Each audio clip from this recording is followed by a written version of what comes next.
Korea जिला में कई प्रकार के प्राचीन धरोहर है, लेकिन पुरातत्व विभाग के अनदेखी करेले कई जगह के अनमोल धरोहर नष्ट होए के कगार में पहुंच गए, जबकि कोरिया भर में कई पुराना परंपरा के अनमोल धरोहर मौजूद है।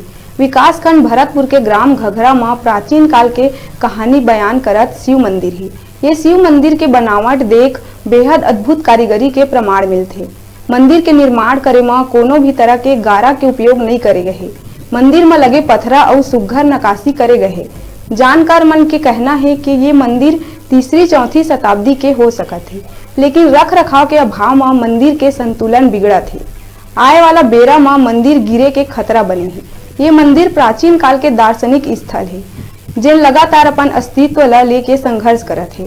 अब ऐसने अनमोल धरोहर ला लेके पुरातत्व विभाग बेरा रहत नहीं चेतीस त अवैया दिन में बहुत प्राचीन मंदिर के निशान मिटे के शुरुआत होए लगी।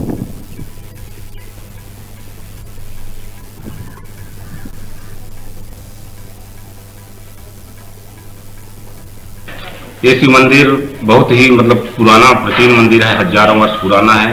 कई बार हम लोग शिकायत इसका लिखित वो भी दिए, लिख कर दी भाई पुरातत्व विभाग को, पर इसमें कोई ध्यान नहीं दिया गया। और ये बहुत पुराना मंदिर है, पूर्वजों के जमाने का है। ये मंदिर ये महाभारत के जमाने, पांडवों के जमाने से है। ये गुफा टाइप का रहा, पत्थर जोड़े, उसमें कोई जुड़ाई नहीं, कहीं भी नहीं।